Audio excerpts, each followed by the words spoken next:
Oh, dude, I was reading this book by Sigmund Freud, and he's it's about like the interpretation of dreams, right? But then there's this whole section where he goes on about like the uses of cocaine. Oh, Apparently, he's a huge cokehead, I bet. and they like didn't know. What else was there to do back then? Right, nothing except When do you do know coke. when he was born, or like his era of being? Like Like, I should, but I guess back in the old days. yeah, he's just one of those people. Like, he wasn't around the same time. Yeah. that, like I want to say like McDonald's, was late around. 1800s Yeah. probably. When was McDonald's founded? Like 1919. Like one, right? Year one. Before Christ? Well, that's what he died for. A Big Mac. Ronald. Yeah, right. Yeah. Yeah. Ronald. Ronald was actually the guy on the cross next to Jesus, who was able to repent, which Yeah, is cool. yeah.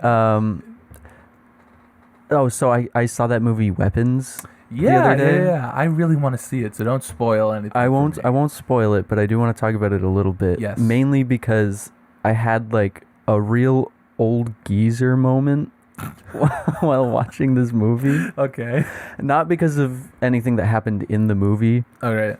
but Just well, okay. So Yeah. I was sitting in this row at the end of the row, and these people came in. This young couple, kind of schlubby looking couple, if I do say so. That's Which is mean, but crazy. it's like true. They look kind of like they just rolled out of bed, but it's like 8 o'clock at night.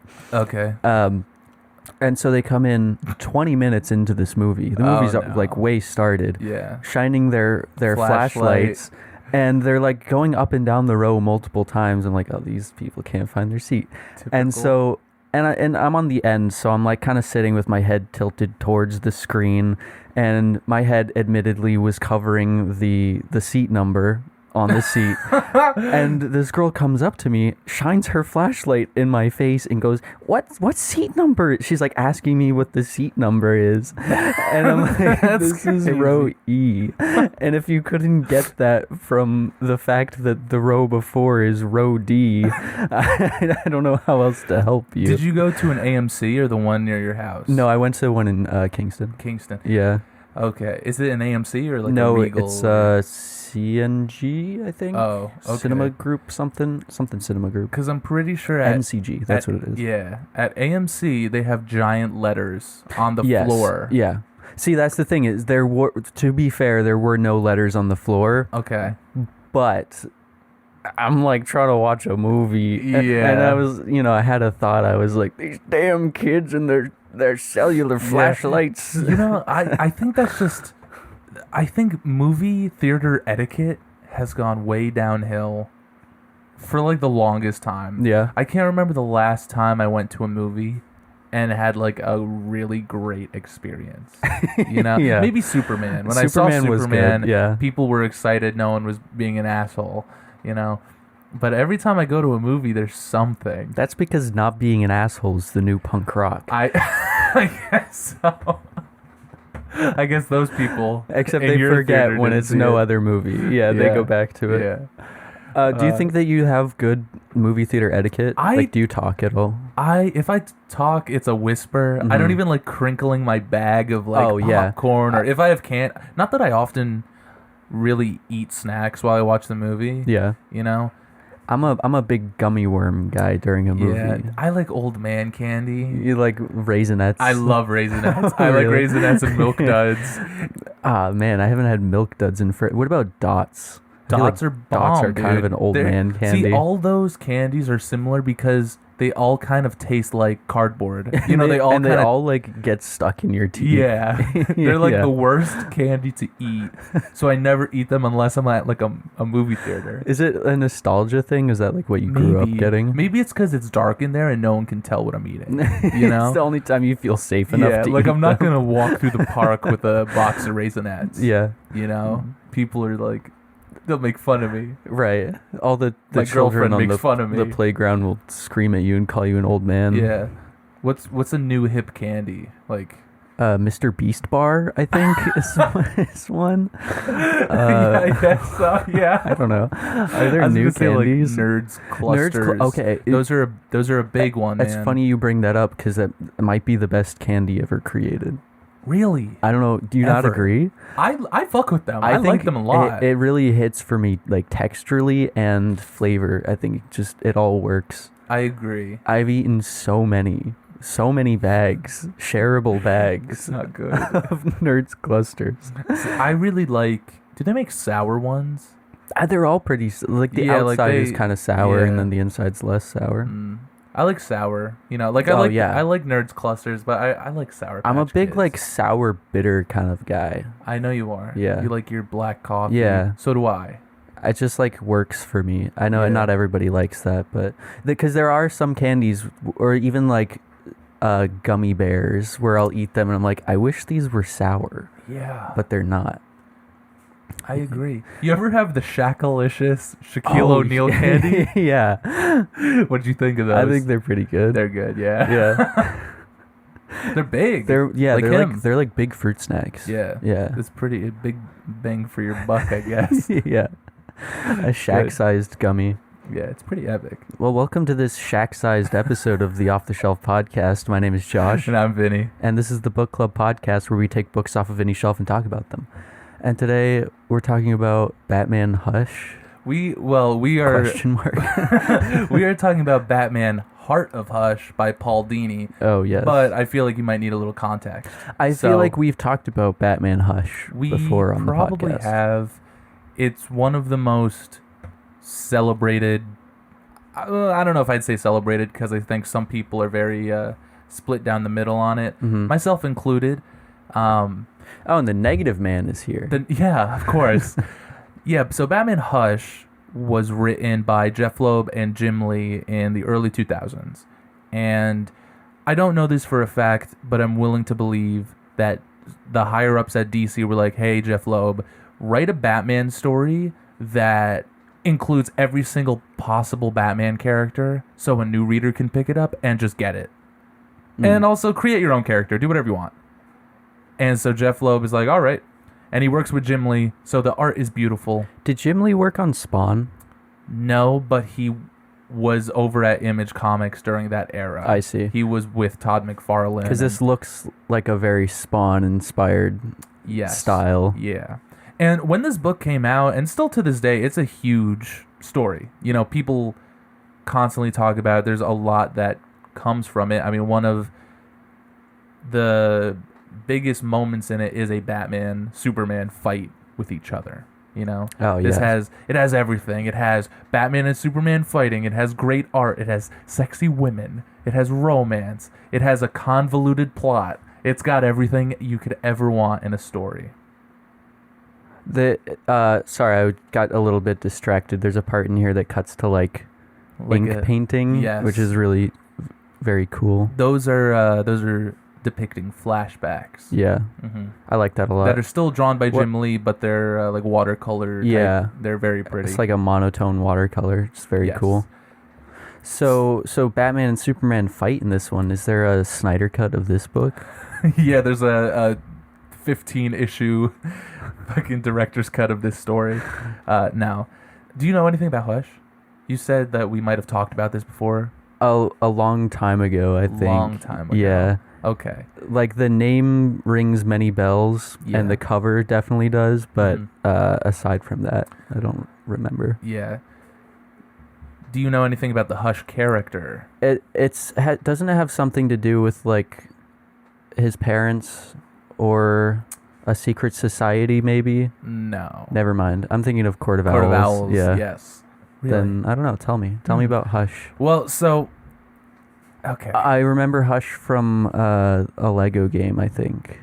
He was definitely in a Lego game. He has bandages on his head, or on his face. Hush is a conundrum of a character and a story. Because the first time you read this story, it kind of fools you into thinking it's like the greatest Batman story ever. Oh, but it's not really. But it's like not. Like it's half of it, it's 12 issues. Half of it is really great. And then it spirals. Jeff Loeb gets lost in the sauce like halfway Okay. through it, and the turnout, the climax, it doesn't hold the landing, at least in my opinion. Yeah. But so the big thing is, it's the early 2000s. Batman has previously gone through a whole bunch of shit. Gotham had an earthquake. Everything fucking went bad. Is that the worst thing that's happened in Gotham? An earthquake? I mean, it was pretty bad. Okay. I mean, the United States government cut off Gotham. They blew up the bridges. Oh, okay, yeah. They allowed a certain amount of people to evacuate, and then they blew up the bridges. They said no more. Whoever is there is staying there. You had people like Jim Gordon and his daughter Barbara Gordon, who was Oracle at the time. They stayed in Gotham. Batman stays in Gotham, and that's a story called No Man's Land, where all the villains start dividing up Gotham into territories. Mm-hmm. So there's like Joker Town, like Yeah. I don't remember what they're called. As like Two-Faceville. Yeah, it's like crazy like that. Well, eventually they fix it, and they rebuild Gotham in a story, New Gotham. That's a great name for it. Yes. And then Bruce Wayne, he got a bodyguard because Alfred quit. And he left and he went back to England, I guess. Wait, why did he quit? He just Because wasn't feeling it? he just couldn't handle Batman getting his back broken, and then Batman, the city fucking dying, and No Man's Land, and he's like 93. So he's going to go back to England? Or maybe he went to Florida. I don't know. Somewhere to rest his achy bones. Yeah. So Batman gets a new bodyguard named Sasha, and she's hot, and maybe they'll bang. And I think they do, but it's too late because Bruce's ex-girlfriend, Vesper Fairchild, is murdered in his house. Oh. And he gets arrested and framed for murder in a story called Bruce Wayne Murderer. Okay. And all the Bat family characters like Nightwing and Robin get involved in that. Oh, that's an interesting idea because Yeah. like he can't really have an alibi being like I'm out defending the streets as Batman Yes, without revealing his secret And identity. That's a big thing because him and Sasha kind of became his little sidekick. Not a Robin, but she had a costume, and they went out and fought crime together. And then They were dating? kind of. Okay. And then they returned back home, and then his ex-girlfriend, Vesper Fairchild, is murdered on the floor. The police bust in. They arrest Bruce and her as an accessory to murder. And they can't be like... They have no alibi. They can't be like, oh yeah, we were fighting crime in the streets of Gotham. Right. They're very like... She won't say anything. He won't say anything. So they're thrown in Blackgate Penitentiary or But Blackgate like, Prison. wouldn't revealing himself to be Batman to Jim Gordon be lesser than going to jail? Well, here's the thing. Jim Gordon, previously in a story called Officer Down, got shot and almost died. And he got better, but then he retired. So Jim is not in the stories, at least as of right now. Is there like a corrupt police system in this story? I mean, there's always like a corrupt police force. Is that the reason why he wouldn't want to tell them that he's Batman? Or is it Maybe. just like a principle thing? I think just a principle thing. And if Jim was around, he might have.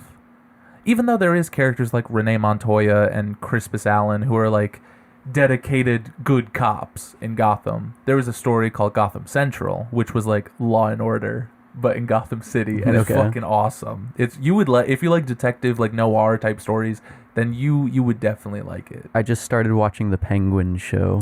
Yeah. Yeah. How do you like it? It's very good. If you like that show, you would love Gotham Central. Hell yeah. Okay. Because it's cops dealing with like Mr. Freeze. Oh no. It's fun. It's a really good story. And it does a lot for Renee Montoya. Is it like what the cops do when Batman's not around? Yes. Okay. Like Batman is very rarely in the story. Mm-hmm. It's really just like the cops figuring out, maybe not crimes like the scarecrow poisoned the reservoir, and right. now but it's like Yeah. there's murder going on. Which Batman villain's responsible for this? Or like, Renee Montoya got blackmailed for being a lesbian. Who could have done that? She got blackmailed for being a lesbian? Or well, what is this, like the 1800s? Yeah. Oh, Well, no, it's the okay. early 2000s. And she's a woman cop, the only woman cop in the most corrupt, horrible city. And they're like surprised that she's a lesbian. They are. Like, there's a couple that know, but I guess they're not really surprised, but someone took a picture of her and her lover getting down and like pinned it on the wall in the precinct. Yeah. So all the assholes are making fun of her and all that. It's like, who could have done this? And it was Two-Face. just because he's an asshole. For no other reason, but he was like covering up a crime because or something. Two-Face, they had a romance once, and I guess he's like, you were a lesbian? I don't know. I really don't. I don't remember what happened, but Two-Face did it. Man, does Two-Face get down? Does he get laid? Yeah. Really? Double the amount as everybody else, No. I guess. Yeah. Double the, yeah. Two-Face is actually in this book. Everybody's in this book. This is a story that is just 100%. If you're a new reader, forget everything I just told you, okay? Because if you're reading Batman, if you read all that shit, you're gonna probably pick up Batman Hush. You're gonna be like, oh my god, Jim Lee's drawing Batman. I need to fucking read this, right?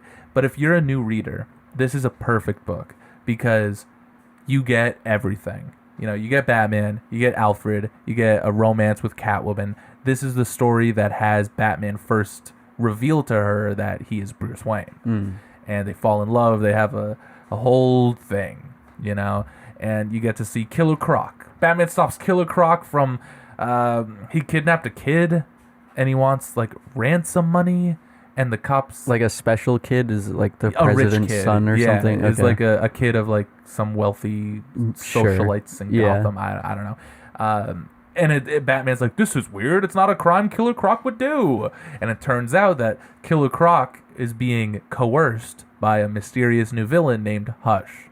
What kind of crimes does he usually do? Just like eat person? I mean, if you're asking me, I feel like kidnapping a kid and holding him for ransom isn't that out of the question for Killer Croc. And he's like, you know, whatever you could do to get money or whatever. He's just a guy. Is he usually like money focused though? Because he lives in the fucking sewer. Because he has no money. No, I guess he's got like, his motives are varied and different. Sure. Here, Jim Lee redesigns him as a fucking crocodile. He looks man. cool. Yeah, he is more croc than man. I feel like we don't see him that. At least I haven't seen him very often. He doesn't often show up. I feel like he doesn't show up a lot anymore. Yeah. I feel like back then he showed up quite a bit. Which is a shame because the most that I've seen Killer Croc in is the Suicide Squad, and so. That's usually that's right. That's what I think of. So it's like anything is better. Now I kind of like Killer Croc in that movie, even though he has very little to do. You like his design? Yeah, I think it's okay. Yeah, I like that it's makeup. Yeah, you know, he looks like a guy with a comic book disease. That's you fair. know, he doesn't look like a giant monster. I mean, he does, but like, he's not like a CGI hulking monster. Yeah, you know what? So. This Batman Hush leads into this other larger book. Sure, yeah. I mean, the other larger book, this is the Omnibus by Paul Dini. Do you know who Paul Dini is? It sounds so familiar. He's the guy who wrote, like, every episode you like from Batman the Animated Series. Okay. You know, he's the guy who made Mr. Freeze into a sympathetic villain. Right, He's the guy who created Harley Quinn. You know, he did all this. He loves Zatanna. You know Zatanna? Is she the one that speaks spells backwards? Yes. Yeah. He loves Zatanna. He wrote a whole Zatanna miniseries. Maybe one day we'll talk about it. It's pretty cool. Yeah. Zatanna's in this book. Batman and Zatanna have a long history together. Did you know that? No, I didn't. When Batman, after his parents die and he leaves Gotham to train, in the movies he trains with Ra's al Ghul. Yeah. You know? And in the comics, he goes all over the world, and he trains with multiple different people. And to hone in on his escape artist type of... Well, he actually meets the original Mr. Miracle. I was going to say, why not Mr. Miracle? Yeah. Thaddeus Brown was the original Mr. Miracle before Scott Free left Darkseid's clutches. Mm-hmm. But he also trained under Zatanna's father, Zatara. And him and Zatanna had like a young love romance type thing. Like a will they, won't they. Kind of like, Batman and every other woman. Yeah, right. It's Batman's never happy. He never gets the girl. He never get. I feel like he does. He does in like an alternate future, or like he gets raped, or like. What? Did you know Batman got raped once I feel that sounds familiar. by the mother of his child? Oh. Yeah. Oh, yeah. Talia al Ghul. Talia al Ghul. But right, yeah, we talked about She that. like spiked his. Was drink. that the Killing Joke? No. Or wait, what was that? That's Grant Morrison's Batman. Oh, right. Yeah, right. Yeah. Okay. Oh, Yeah. I feel we see Batman getting with women all the time. No, he always gets with women, but it never lasts. It always ends. Right, sure, yeah. Yeah. But he It's all doesn't for naught. I feel like it's always him though. He's never Yeah. pushing for it Yeah, to no, be the women want him. Yeah, Zatanna, clearly in this book, Okay. Zatanna's like, let's be together. And he's like, no. He's like, say it backwards, bitch.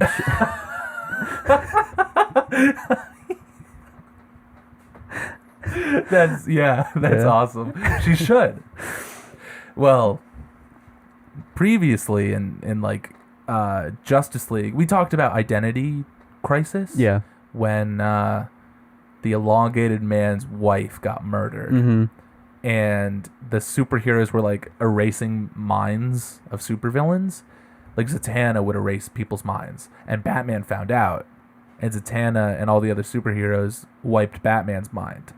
So at this point, Batman doesn't trust anybody. That's fair. Especially Zatanna. Yeah. So this is linked to that then. Yeah, Okay. it's roughly around the same time, maybe a couple years. Is this like the main After. canon? Yeah, so I believe Batman Hush, the first series, when it launched, it was just in the regular Batman story. Paul Dini's run on Batman was in Detective Comics, which is just a secondary Batman series. And the thing, I'm just going to say, I think Paul Dini's run on Batman, his Detective Comics run that eventually got spun out into its own series called Streets of Gotham. Detective Comics, is that not just DC? Well, yes, but it's also Batman. Because Batman started out in Detective Comics, and then... So... But it's DC. That's what DC means. Eventually. When Batman first came out, it wasn't under the DC logo. There wasn't a DC brand yet.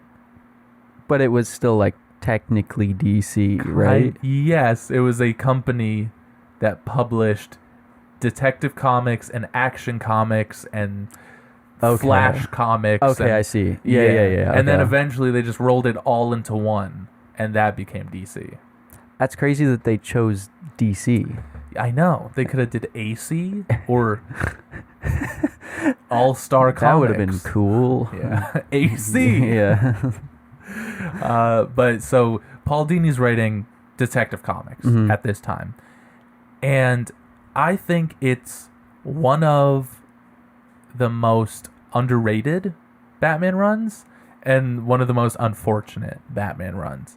Unfortunately, it was coming out when Grant Morrison was writing Batman. Grant Morrison was creating Damian Wayne and doing stuff with Man-Bat and creating his own fucking nonsense. So everybody was reading that. Yeah. And poor Paul Dini was telling his story that was being way overshadowed by whatever Grant Morrison was doing. And Paul Dini clearly has to just roll with the punches while Grant Morrison is just punching. You know? Yeah. Because there's moments in here where they mention just like a quick little mention of whatever Grant Morrison's doing. So like you could read this without reading Grant Morrison's run, but every now and again they'll just mention like some little Grant Morrison. But why are they directly connected like that? Yeah. Okay. They're coming out the same month, same weeks. They're running concurrently at the same time. So like some continuity should be included, especially because Grant Morrison is like doing insane things to Batman lore. Yeah. He's like creating Batman's son. He should probably appear in this other Batman story, or Batman fucking died. Is there like a time separation? Is this earlier for Batman or Like between the Grant Morrison run. Yeah, because it seems kind of strange to me to have like two Batman runs from the same era going at the same time. You don't even know. Really? At the time in the Nightfall was not just one long ongoing Batman series. It was Batman, Detective Comics, Shadow of the Bat, Legends of the Dark Knight, Nightwing, Robin. It's all, if you back then, and they kind of stopped doing it. They were now. Batman maxing. Yes. Yeah. Yes. But if you were reading Batman, you had to read Detective Comics or Nightwing or fucking Birds of Prey or like whatever. It's all like one story. Not all the time, but sometime. You know? So you can't just read Batman issue 755 and then 756. Do you think that adds to the value of this story or it detracts from it? Both. Okay. No, it detracts from it. Really? Because it just makes it infuriating. But there's more content. There is more content And more depth available. But then you like you read. It tells you read Nightwing number 33, and then you pick it up and it's like, this was fucking useless. What a waste of $3 of my $1990. You know, like the tie-in. This is why I don't like tie-ins. You know, like reading Batman and Detective Comics and strictly Batman related books, sure.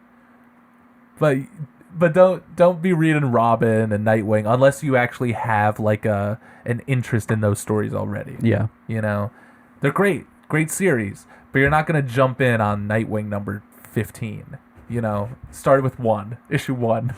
You know. Yeah. But again, sidetracked. Right. As we do. But there is something to say about like having more to read. Like if you are a Batman fan, like maybe it's not great for someone who's starting out, but like as a Batman fan, you don't like that there's all these different stories that you can read. No, I do. Or do you not like it because you have to read them That's all? it. I see. Okay. See, like I'm reading currently, there's a Batman run, there's Absolute Batman, there's Batman Dark Patterns, there's always like 8 Batman books coming out. You know, but most of them you don't need to read all of them to understand one through line story. Yeah. You know, and you don't need to read Grant Morrison's Batman to understand what's going on in Paul Dini's run. It just fills in the cracks. Sure. You know, yeah, because Paul Dini starts with Detective Comics. And then there's this storyline called The Resurrection of Ra's al Ghul, which is a primarily Grant Morrison story that's being written in the main Batman story, but Paul Dini has a couple chapters in that. So it's like if you're reading Detective Comics number 523, not that these are the correct. Sure. Yeah. They're just numbers, but like 523, and it's like, cool, a conclusion to a story I just read. Nice. And then 524 is part 4 of The Resurrection of Ra's al Ghul. It's like, what? Yeah. What do you mean?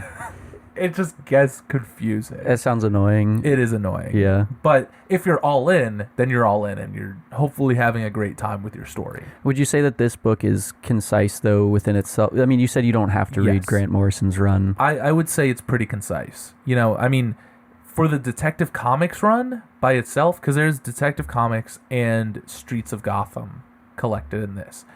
Detective Comics, I guarantee you could just read it and get it. You know? Because it's just Batman and Robin fighting the Joker or whatever. You know, like it's shit. It's just stuff that happens, and it's cool.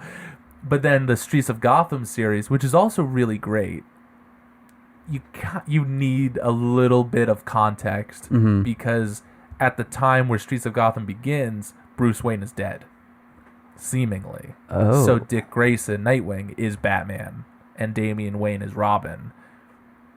So if you read that and you don't know, it's like, why is Batman kind of an idiot? I love Dick Grayson as Batman, but there is a clear He's difference. clearly young. Yeah. Yes. Yeah.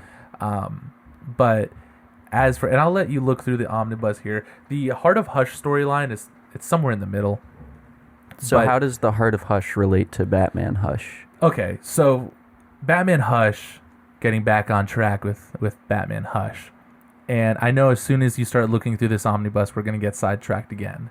But in Batman Hush, they introduce new villain named Hush, who is like this very meticulous puppet master, right? He's able to coerce all the villains in Gotham to help him with his grand scheme or whatever. And, you know, that's how you get your Killer Croc and your Catwoman and your Harley Quinn and your Joker and all these characters in this story.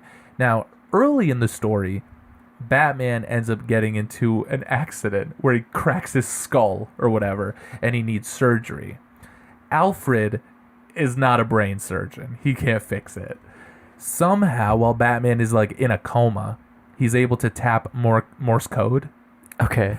And Alfred is like, oh yes, he's trying to tell me to call his old pal Thomas Elliot from grade school because he is a brain surgeon. It's like, He's like, Alfred, I need a juice box. so they introduce this character Thomas Elliot, who is clearly Hush. Okay. You know, like yeah. clearly it is. Because he's got bandages on his head. No. But Thomas Elliot is Bruce Wayne's old childhood friend that they have never mentioned ever before because he was just created in this storyline. And he's seemingly the villain Hush until about halfway through, where Thomas Elliot is killed by the Joker. Batman and Thomas and Catwoman were all on a date to the opera together. Classic. Yeah. And then Harley Quinn busts in and starts killing people. And then, you know, Batman and Catwoman team up and fight off Harley Quinn. Thomas runs into the alley. Blam. Batman runs out. He sees the dead body of Thomas and Joker standing over his body. Batman starts going crazy and killing the Joker. He doesn't actually kill the Joker, but he's about to. And Was it intentional for that to be like a recreation of the way his parents died? I guess so. Maybe. Yeah, probably. And Joker's like, I'm innocent. I didn't kill him. Batman's like, yeah, right. Even if you didn't kill this guy, you've killed other people. Yeah. You're still a villain. Joker. There's always a reason, to take him in. Yeah, exactly. Joker ends up getting a lawyer who is fucking Two-Face. But miraculously, Two-Face is now a One-Face. His gross face has been plastic surgery up. So I guess Man, that's his regular. whole shtick. I know. So now he's just Harvey. They call him One Face? No, they just call him Harvey, but he's Okay. bald. So now it's like, oh my God. Whoever this Hush is, he was able to fix Harvey Dent like a surgeon would. But now the surgeon character was murdered by the Joker. Oh no! So from that moment on, the story kind of goes off the rails and becomes like this whole, who is it? Who's Hush? Why is Ra's al Ghul here? What is going on? Oh, it was Clayface. You know, it's just, there's so much that happens in Batman Hush, and very little matters. Because... Wait, who was Clayface? the dead body of Thomas Elliot was Okay. secretly Clayface. I see. Clayface. Yeah. And Was he actually dead? Or was he No, just he was pretending? Hush. Oh, what? Thomas Elliot. Right, but he was Clayface. The dead body Right. was Clayface. So Clayface was dead. He was pretending. I see. Because Yeah, he's an yeah. actor. Right. And it was the role of a lifetime, I guess. Yeah. And so, surprise, surprise, Hush is fucking Thomas Elliot, right? And you learn through like those very beautiful watercolor flashbacks that Thomas Elliot was raised very similarly to Bruce. Rich, his parents were rich, but... And I feel like in the actual story where they introduce Hush, they don't mention... Like, they don't go too in-depth about his parents. They just say, for whatever reason, Thomas Elliot wanted to kill his parents, so he cut the brakes on their car. The dad died, but the mother was saved in surgery by Bruce's dad, who is a surgeon. Oh, okay. And he felt bad about trying to kill his mom again, so he just dealt with her, who is now, like, an old crippled woman. And He just waited for her to die until he got the money. Very loose, very... Hush is a very half-baked character with, like you look at him and it's like there must be an idea behind the bandages. That I was going to ask you about that. There's nothing? Nope. Not in this book. And then Paul Dini shows up and he's like, that Hush guy, let me make him a character instead of just a plot device, you know?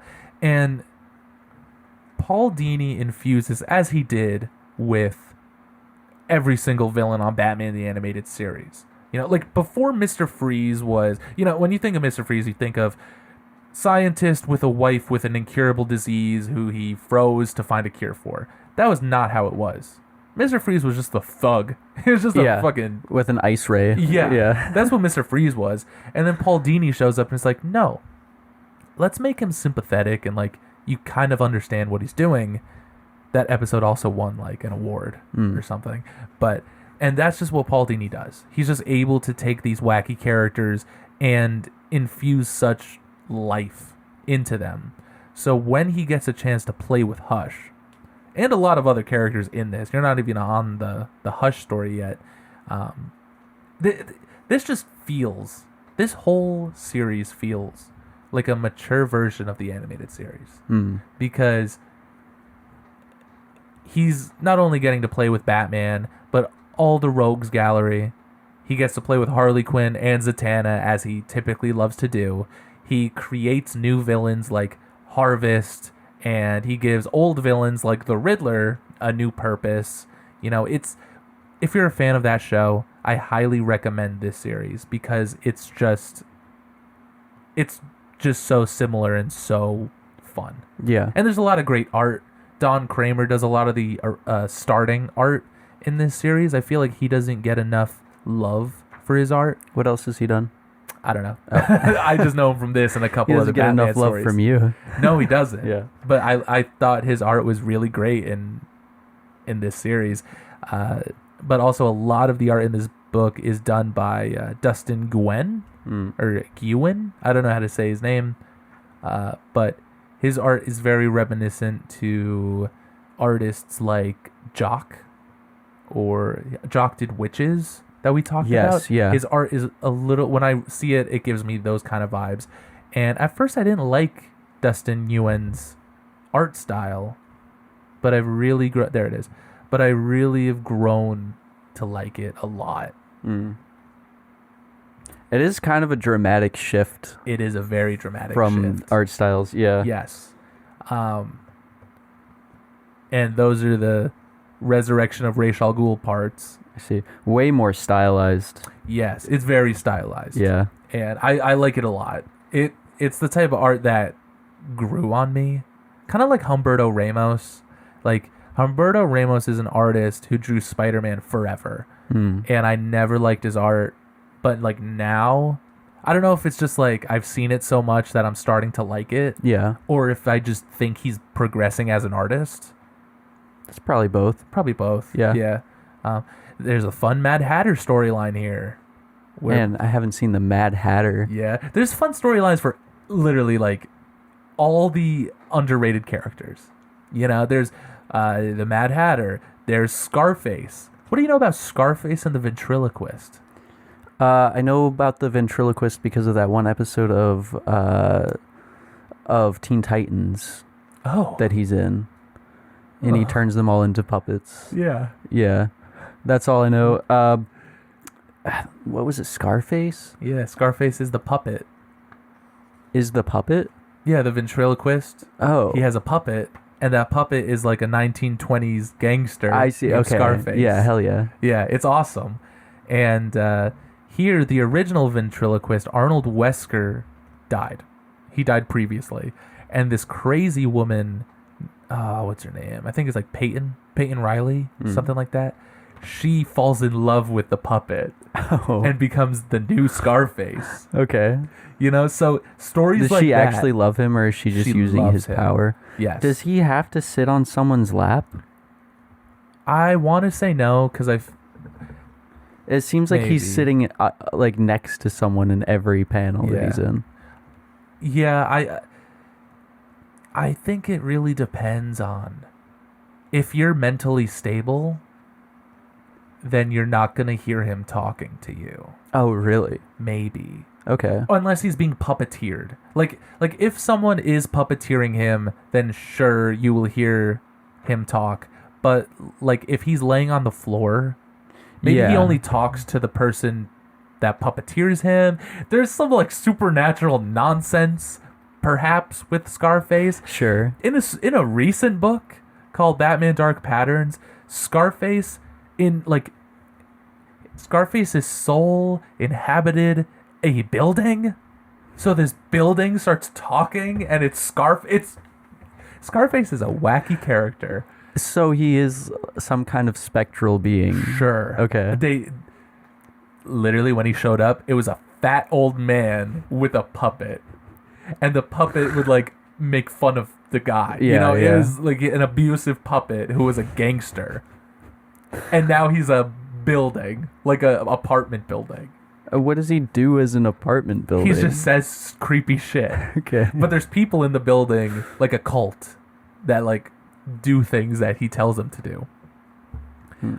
There's the Hush storyline, where so, like I said, the original Batman Hush lays the groundwork for what Hush would eventually be, but it doesn't do a lot for Hush, except for just saying he hated his parents and wanted them dead.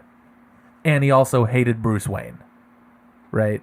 That's what you learn from the original Batman Hush storyline. Yeah. In here, they go into a lot more flashbacks. They show you, and the way you kind of understand why Hush does what he does. Kind of. I mean, okay, no, you don't.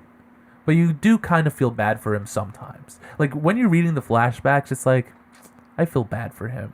And then he, like, murders people. Right. And it's like, no, I kind You feel of bad don't. for him because his mother's crippled, but like, didn't he do it? No, okay. Yes. So, he did do it. So the idea here, what they add to it, is he didn't just kill his parents for the money. His father, I believe, got involved in some gambling or some gangster shenanigans. He owed some money to some mobsters or whatever, and he was a very abusive father. Uh-huh. So he would abuse Thomas, he'd beat him up, he was an alcoholic. Young Thomas didn't want to be abused anymore, and his mom was always like manipulative and he had a terrible rough upbringing. Okay. Or a rough upbringing. Yeah, yeah. And so he tried to kill them. His father dies. His mother is saved. And he lives with the regret of trying to kill his mom. Now she's, in a wheelchair and everything. But she's still manipulative. And now she relies on him. So, it's like he created his own hell in a way. Where this really negative, abusive woman is in constant need of him. We're like, Yeah, it adds another layer to Yeah. the manipulation. Because he's a little boy. He wants to go to sleepaway camp with Bruce and have a fun summer. And his mom... They knew each other as Yes, kids? yeah, Okay. yeah. They're friends when they were little boys. I guess that makes sense. Yeah. Both their families are We're in the rich. same... Exactly. Yeah. Like, they go to sleepaway camp and his mom shows up there and is like, Thomas, you're coming home right now. I need you. And he's like, but Mom, you promised. And she's like, I don't care. It's... In one way, you understand because she is a crippled old woman who has nobody else. Yeah. But he is also a little boy who grows up into a man who can't live his life. And it's all his fault. Yes, that's kind of like the Penguin even. Sure, yeah. And so they add a lot of layers to Hush in this story. Do they explain the bandages? They do. When his mother survived the car accident, not only was she crippled, but her face was like burned. So when he goes into the hospital room, she's covered in bandages on her face. And that image of her, looking like Hush is what inspires him to do that. I see. Right. But also there's like a a secondary meaning to why he does that, and you don't learn it until a little bit later into the story. But very similarly, in Heart of Hush, is two things. One, they really bring back that Catwoman Batman romance, and I think it's done really well in both. I think it's done really well in both series. But Paul Dini adds this extra layer of like, Batman has a son now with another woman, and Zatanna's around. There's all these other women who are interested in Batman, and Selina really likes Batman. She's in love with Batman, but he's not in love with her. But no, he is though. He's just pulled in too many different directions. Yes. Yeah. But he's also fucking Batman, so he's not going to choose any of them. Right. So it's like this paradox of nobody being happy. Right. And, so that's brought back in Heart of Hush, but also the idea that Thomas Elliot Hush is this master manipulator. Wait, Hush is his name? Yeah. Oh my God, I didn't even realize that. Well, you said Thomas Elliot. I didn't realize. Yeah, my bad. Oh, that's crazy. He becomes Hush. Yeah. Oh, really? Yeah. And he's constantly stalking Batman. He's constantly he's calculating and cunning, and he's always one step ahead. And he uses other villains. Like in the original Hush, he used like Harley Quinn and Poison Ivy and all that. And in this story, he uses like the Scarecrow. The Scarecrow shows up in this book, and he starts kidnapping children, and he starts like subjecting them to horrible fear toxin tests. As he usually does. Yeah. He ends up like injecting one of the kids with venom, which is what makes Bane. Yeah. So Batman has to fight this kid who's like the size of Bane. Just roided out. Yeah. It's horrible. It's so sad because he's a little boy. How does he convince people to do things? Is it like a meta ability, or is it just... It's either through wealth or through... No, I don't... They don't go into that. Buying them out? I guess. Either buying them out or fear or empty promises. He's like, if you kidnap these children, Scarecrow, then I'll get you a big old bounce house. I don't know what Scarecrow wants. I doubt it's a bounce house. But he never gets it. He never gets it. With all those needles on his finger, he probably shouldn't be a bounce house, but... So they bring back that calculating maniacal villain that Hush was in the original, but they add so much more depth to him. And would you say that he's like on par with Batman's intellect? No, because he's mentally unstable. Not that Batman's not mentally unstable. Yeah. But Hush is more like easily taken advantage of, or just easily thwarted. Sure. Okay. Yeah. He gets in his own way, unlike Batman. And while Hush in this is like keeping tabs on Batman, learning all about Batman, and he's doing two things while he hired Scarecrow kind of as a diversion to keep Batman busy. He also, because he knows that Bruce and Catwoman have this like little romance going on, he goes after Batman's heart, which is Catwoman. Yeah. And he removes Catwoman's heart from her body. Oh, okay. Yeah. Straight up. So she's dead. No. Okay. So Hush removes Catwoman's heart and hires Mr. Freeze to keep it frozen, but it'll only be frozen for like a certain amount of time. Yeah, okay, yeah. And Batman shows up in the Gotham hospital. Catwoman's on life support. Somehow she is still alive, but they're like, she's gonna die in like 20 minutes. Batman's like, don't worry, I know the best doctors in the fucking universe. He calls up Mr. Terrific and Dr. Midnight, who is a Justice Society character. They're both doctors. Uh-huh. They're able to keep her alive, but only for like a certain amount of time. So Batman needs to find the heart and fucking kill Hush or whatever. And long story short, Catwoman does not die. He's able to get the heart back. What benefit is there to keeping her alive, though? Is it he's trying to gain leverage on him? Yeah, I guess so. Okay. Because also when Batman, figures all the shit out with the heart, saves Catwoman's life, he fights Hush, but stealing Catwoman's heart was not the only thing Hush did. Hush is a surgeon. He did surgery on his own face. He did surgery on a grape. That's so stupid. He did surgery on his own face Uh-huh. to make him look like Bruce Wayne. Okay. So that's So another he thing with the knows. bandages. Yes, he knows Okay. that Bruce is Batman. So when he takes off the bandages, he's Bruce Wayne. He looks identical, but Sure. with like scars, I guess. So his plan is to kill Batman, steal Bruce Wayne's wealth because now he has no wealth, I guess, and just fucking ruin Batman's He life. didn't inherit anything from his parents. He did, but he lost it. Okay. I don't remember. He's got a gambling problem. You probably. What's up with the green ring on his necklace? Oh, that was a necklace his mom gave him. Okay. And he just wears it as like a, it's like penance. And it glows. And it glows. Yeah. I thought it was Green Lantern. No. And now Hush, Paul Dini does do a lot. He'll create characters or he'll use certain characters and he'll keep bringing them back. Like he creates a couple mobsters like Mr. ZZZ, who is this mobster with like narcolepsy.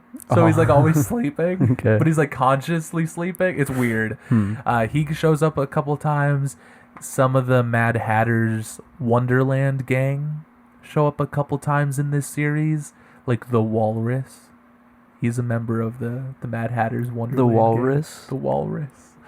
And Hush. Hush shows up quite a bit in this series. He has the Heart of Hush story. He has is the Walrus the guy with the metal mask? He's like metal walrus teeth? Yes. Yeah, Okay, yeah. That's the Walrus. There's a story called Hush Money where I'm pretty sure you're on it right now. Hush escapes Gotham. Oh, after he steals the heart of Catwoman, Batman and Robin beat the shit out of him in the Batcave. And then Hush escapes. And so they get Catwoman her heart back, right? Yeah.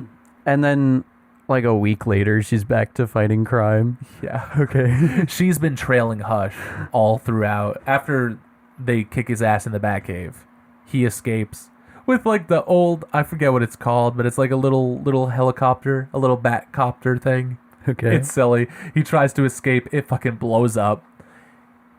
He disappears. Catwoman ends up trailing him and finds him, but he looks like Bruce Wayne. So when he washes up on the shore of like fucking somewhere in like South America, or I don't remember where he washes up, but Catwoman like finds him and starts fucking with them, and Hush is constantly like a thread throughout this series. And eventually he gets taken down. He gets brought to the Batcave, and they have like a cell. They have a cell deep in the Batcave where they just keep Hush. Okay. They just keep him down there. And what Alfred goes down and brings him like a sandwich every day. Yep. And because he looks like Bruce Wayne. So what? So they can't let him like run around. What? So Hush is such a big threat that he gets put in this special prison, but he never puts like the Joker down there. No. Okay. I think it's really just because he looks identical to Bruce Wayne. Oh, okay. So they can't have him do crime or whatever. Right. Yeah. Especially They can't have him on the official books. Yes. Yeah. It'd tank his credit score. Yeah. Especially when eventually Grant Morrison kills Batman in a book called Final Crisis. Darkseid kills Batman. He doesn't actually kill him. Batman is just sent through time or whatever. And so there's no more Bruce Wayne. So they're like, make sure to keep Hush under the fucking Batcave. Because if he escapes, he's going to start doing Bruce Wayne shit, and it's going to get real bad. Hush escapes. And he does Bruce Wayne shit, and it gets really bad. Yeah. Like, he starts getting involved with, like, the mob, and, like, doing crazy schemes with Bruce Wayne's money. And, that's Firefly right there. Oh, yeah. Yeah. Who's this skeleton guy? That's Black Mask. Oh. Yeah. Yeah, Black Mask's involved. There's a lot of characters that are involved. Mr. Zaz. Do you know about Victor Zaz? Yeah, of course. He has a huge little story in this series. A huge Little story. Yes, I know what I said. It's a little story, but it has huge impact. Okay. That's what I mean. Yeah. He has like an underground fighting ring for children. Oh. He has children fight each other, and then whichever child wins, he fights the kid. Oh, what? So that sucks. He just wants to terrible. kill people. He just wants to kill kids. Does he do like a half mark if it's a child? I don't think so. I think he does a full mark. But Damien ends up getting thrown into that ring. There he is. He gets a nice little suit. Damien gets thrown into the ring, so you get to see Damien fight Zaz, and of course Damien. Of course, Damien is a fucking psycho, so he's ready to kill Zaz. But it very, very cool little story with him. I don't see Zaz often. Yeah. Especially now. Like, I haven't seen Zaz in a long time. Do you think that's because he's just like a guy? Probably. He's I don't know how many stories you could do with him. yeah. You've done them all. Oh no, murder. Oh yeah. We got him. Right. You know? Yeah. This fucking Santa Claus. Okay. Yeah. The whole story is a great ride. Like, if you're reading it start to finish, it flows really well. Detective Comics, like, perfectly flows into the Streets of Gotham miniseries, or ongoing series. Which, the Zaz storyline that you're looking at, that's in the Streets of Gotham. So the Batman right here is Dick Grayson. Okay. Eventually Bruce will show up again to help fight Hush once again, because Hush returns and gets involved in another wacky scheme. So what? It's kind of a shitty prison then if he just keeps getting out. Oh, well, what happened was Firefly. He somehow he was able to like usually Firefly has a gun with fire in it. Right. And he shoots you and you burn. Here he's found some way to remote control burn people. Okay. Like, if he like I guess he's been going around like accidentally bumping into people and just wiping like something on them that'll make them ignite. But while Hush was masquerading as Bruce Wayne before they kidnapped him, he bumped into Garfield Lens, who is Firefly. And I guess without noticing, Garfield put something on him. And while he was in the prison, he ignited on fire. Alfred was like, oh no, I gotta put the fire out. So he fucking he opens the door. Hush can't like beats spray him him with a hose through the cage. No. He had to get in there. Alfred gets beaten up and duped by Hush. Hush escapes. And immediately Alfred is like, Master Dick, Hush has escaped, please. And immediately they turn on the TV and Bruce Wayne, or Hush, is like, I have returned back to my company. You know, he's like, I'm sorry I took an extended vacation, but now we are going to do a lot more Wayne Incorporated nonsense over here. And everyone's like, oh shit, we gotta take Hush down. But yeah, there's a lot that goes on in this omnibus you're looking at. And I'm not gonna have you digest every little minuscule little thing, but I will say, if you're a fan of Batman the Animated Series or just Batman in general, don't skip over this series. Yeah. I think there's a lot of fun in it. One of my favorite moments is earlier, where we kind of glossed over what happens earlier and went straight to the Hush stuff. But Riddler gets reformed, kind of, and he becomes a private detective. Okay. So he starts helping like the GCPD and Batman. And they just let him. They just let do him. It? Okay. And it's kind of fun. You know, it's weird, but it's fun. He helps them. Like how many cops has he killed? I know, right? So many. And they introduce like. Is he a good detective? Yeah. He's like just as good as Batman. I mean, he's good at solving riddles. Exactly. And it's fun seeing him and Batman actually kind of work together. Like, you see Riddler driving in the Batmobile with Batman. Mm-hmm. It's like, that's funny. You know, like, it's cool to see it. And Riddler's like, oh, I've never been in this car unless it was in the trunk.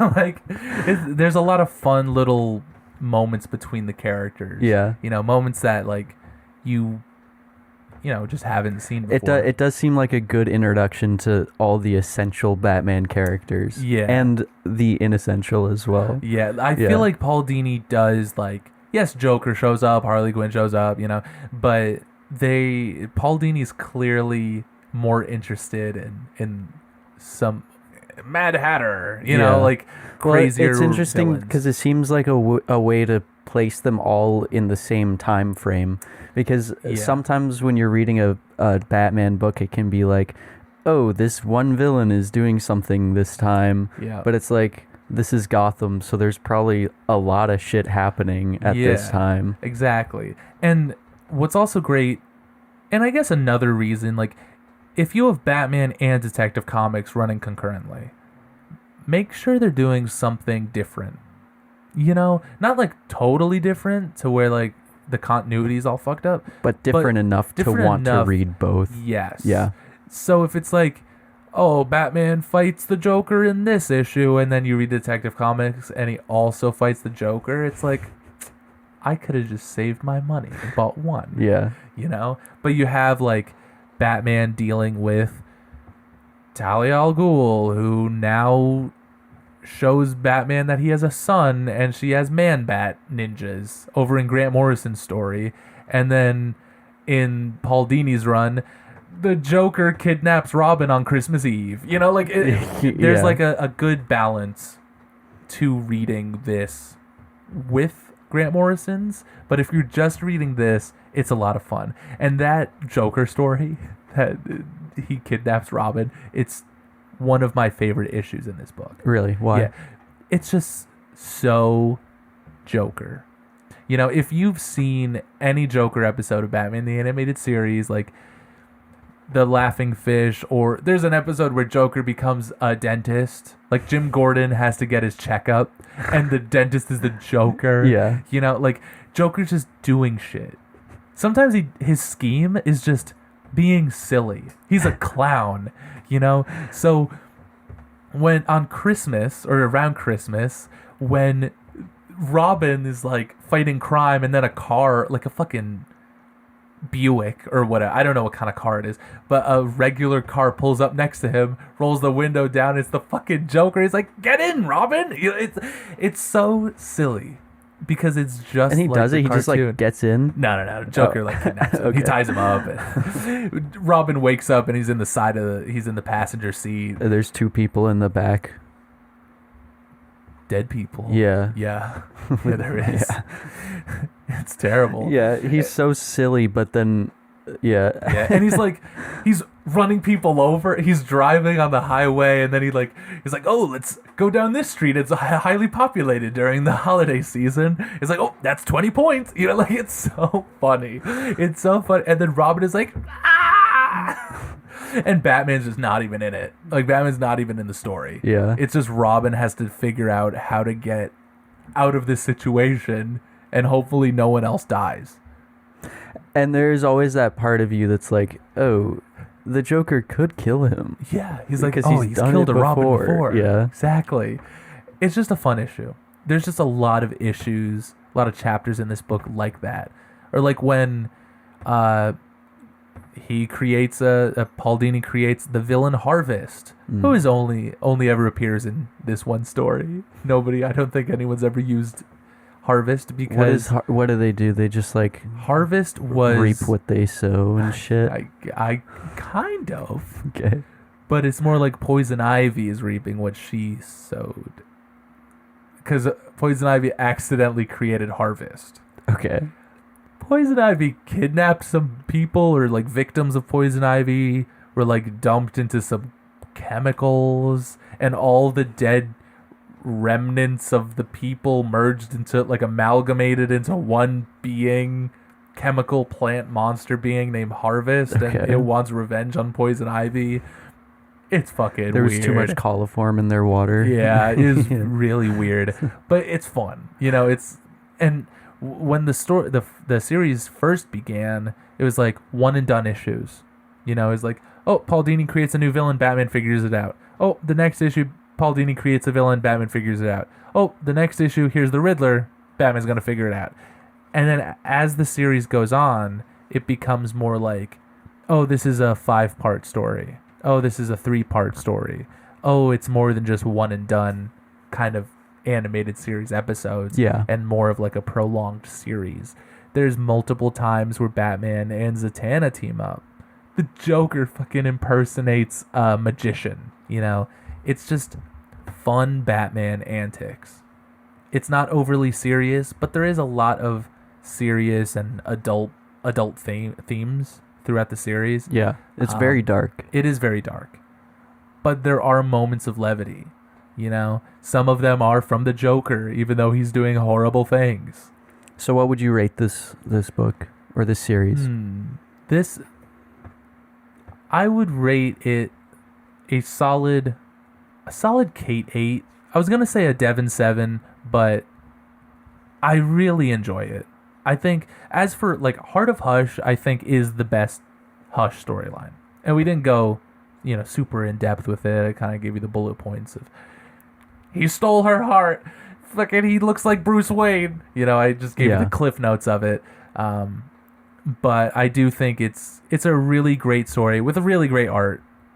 And if you liked Hush, but you want a little more, then read Paul Dini's depiction of Hush. There's multiple Hush stories Paul Dini does, and they all add more and more elements. They tie that woman Scarface to Hush, like they previously dated. I remember when the Batman came out, people were having theories about Hush being in the next movie. Do you think that's gonna happen? I think it could. I think the way the Riddler was in the first movie is a little Hush-like. Yeah. Maybe just the design was heavily Hush-like. But so do you think it was more playing homage to Hush through the Riddler, or kind of? Okay. But I feel like there is still a lot you could do. Like, you could do Heart of Hush. Yeah. Catwoman gets her heart ripped out by Hush. Hush makes himself look like Bruce Wayne. I mean, the heart getting ripped out is kind of insane. Yeah. I don't think they would do that. It's a little less grounded, but you could use elements of it. You could do something with Hush. I remember in the Arkham games, my first exposure to Hush was through the Arkham games, where Batman keeps finding bodies all around Gotham City with like pieces of their face like cut off, like surgically removed. And at the end of the mission, you find out that Hush has been stealing pieces of people's face to recreate Bruce Wayne's face. Okay. Yeah. So it's like, oh, they took that from this. Also, Paul Dini worked on that video game, but they took that from this, and they added another element of like a murder mystery. So if they did something like that in the next movie, that could be cool. Yeah. But yeah, I would give this series a Kate 8. I would give the original Hush probably a Dick 6. Really? Yeah. I think the art gets a Kevin Levin. But the story, like, I'm telling you, if you read it halfway through, it falls off. The art's doing a lot of the heavy lifting there. The art's doing all the heavy lifting. It does look... I would get it just for the art. Yeah. And don't get me wrong, it's a great book. The first time you read it, it's like, that was awesome. And then you think a little bit about it, it's like, that's kind of dumb. But I still like it. Yeah. Because it's like they set up Hush. Like, you meet Hush, and it's like he knows Bruce Wayne is Batman. And he's this puppet master. He's able to coerce Poison Ivy into mind-controlling Superman, and Superman and Batman fight each other. And then, the Joker murders Batman's old childhood friend, Thomas Elliot. And then Batman and Hush, meet in a graveyard. And Hush is gonna kill Tim Drake Robin. And then Hush removes his bandages, and it's Jason Todd. Oh no! But it's really Clayface. It's like, It's too convoluted. Yeah. Yeah. It gets every chat. And then the Huntress is here. Bye-bye, Huntress. We'll see you again in chapter 10. Like, Huntress shows up, finds Batman half dead in an alley, brings him to the Batcave, fucks off until, like, issue 11. Okay. Like, there's just too much. And then, for some reason, Batman goes and fights Ra's al Ghul, and then Batman defeats Hush, but it turns out Hush wasn't even the master, the master puppet, the puppet master, you know? No, that was the puppet master. That was the puppet master. No, it was the Riddler. Yeah. The Riddler is the one who put all this together. Why? Because he had a fucking brain tumor. Oh, what? Really? Yeah, the Riddler had a brain tumor, and then he hired Hush to remove it, and I guess through this experience he learned that Bruce Wayne was Batman. It falls apart. Yeah. It falls apart so hard. Also, Harold. Do you know Harold? It's a shame. Harry? Harold. He dies. Who's Harold? One time Batman had this mute hunchback that he had in the Batcave who fixed his Batmobile. Really? Yeah. Oh my god. Yeah. Voluntarily or? Yes. Well, I think he used to work for the Penguin. Okay. And Batman was like, if you work for me, I'll like feed you and stuff, and you can live here. And Harold's mute, so I guess Batman just took him. Well, Harold dies. Okay, sure. Or Yeah. I think Hush makes him get better, so he's not a hunchback nor mute anymore. But He then can he do dies. that? He's, I guess, godly surgeon. Yeah, that's that's some crazy skill. Yeah. But it. And yet he's using it to look like Bruce I Wayne. know. Yeah, he was able to do the best plastic surgery on Harvey Dent and remove brain tumors, and he's so focused on his childhood best friend who's just a little cooler than him. It's so petty. It is so petty. It's funny though. But people always recommend Batman Hush, and I think it is good for an introductory storyline into Batman. But if you want something more substantial, I think Paul Dini takes it to new grounds that are just a little more fun and interesting. Yeah. Well, thank you for listening to this episode of the Off the Shelf podcast. My name is Josh, I'm Vinny. and it's been a lot of fun having you here with us today. I would certainly read these books. It seems like Yeah. a good time. It is a good time. I love Very listening fun. to you talk about them. Oh, thank you. I love how you often say, like, oh, we always do, like, a Batman or a Superman Yeah. or a Green Lantern. I want to do more, like, indie comics, and then I come over and you got another Batman book I to know. talk about. Well, because I was looking at like our schedule that I write down of like things I want to talk about, and I'm like, we haven't really done just a Batman story Yeah, in a while. I guess so, yeah. Huh? You know, or a Batman series. Like I wanted to do something more simple. I was gonna do Under the Red Hood, where one day we'll talk about it, where they introduce Red Hood. Yeah, yeah. You know, but I was like, I don't want to. Why, you don't like it? It's good. It also unravels and falls apart at the end. Here's my pitch to fix both of the Batman Hush and Under the Red Hood, Go for it. right? Yeah. Excluding everything from what Paul Dini wrote. Just the basics from Batman Hush, where you keep everything the same, right? Batman, Catwoman romance, Batman gets his head fucking wrecked. He needs his old friend Thomas Elliot to fix him. Superman and Batman fight each other. You keep all that because it's awesome. And then when the Joker kills Thomas Elliot, it's not Clayface. Thomas Elliot actually dies. Yeah. And later in the story, Batman and Hush meet in a graveyard where Hush it looks like he's going to kill Tim Drake, or he threatens to kill Tim Drake, and he removes the bandages, and he's Jason Todd. Oh, why? Well, it's Clayface, Okay. right? Sure. But I think, when you're reading it, it's such a better twist than it being Thomas Elliot, because you know immediately it's Thomas Elliot. Mm. It's like, oh, they introduced a villain and this random side character in the same issue? Ooh, it has to be him. And then he dies, and it's like, oh my god, it's not him. And then it's Jason Todd, and it's like, oh my god, it's Jason Todd. Oh no, it's Clayface. And then it's the guy you immediately thought it would be. What, is Jason Todd like doing evil shit at this time or something? No, but he will be in like a month. Oh, okay. I see. Like, I guess maybe they wanted to lay the groundwork Yeah. before that. Well, also, it's like they just made this character. They want to get more mileage out of him than I guess the one so. book. Sure. But they didn't really even add much to him. Yeah. You know, he's just kind of in the shadows like, I'm Batman, I'm going to kill you one day. You know? And then he fails. Yeah.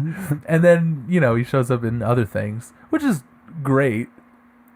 But then even later, they retcon, and I think this is why I would prefer if Hush was actually Jason Todd, is because in Under the Red Hood, they retcon that at the moment where Batman and Hush are fighting in the graveyard, and he removes the bandages, and it's Jason Todd, and Batman flips out, they retcon that it actually was Jason Todd.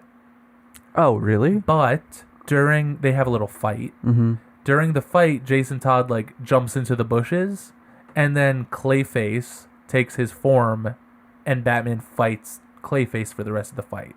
Okay. It's such like a stupid little retcon. I don't know why they would add that. Because if you were just gonna do that, just say it was always him. Yeah. You know? Why, is he Red Hood? What? Is he the Red Hood? Yeah. Oh, okay. But not in this. I see. Not yet. Yeah, like this moment, this is such an epic... When you're reading this and you don't know that it's going to happen, it's like, whoa. They just fucking told me a thing or two. Mm. And then they fight, and it's like, this is it, you know? And then it's fucking Clayface, and it gets ruined. Huh. You know? Yeah. And it's like, why did you do that? Oh, so it could go on for like 2 more issues? So you could get like $6 more per, like, Yeah. I don't know. There's always more money to be made. Always more money. But just wait, in a couple months, Jason Todd will come back for real. And I'm sure it will cost you a lot of money to read all 12 issues of that book, too. Yeah. We'll talk about it one day. All right. Well, join us next time when we run out of things to say and sit in silence for an hour and 20 minutes.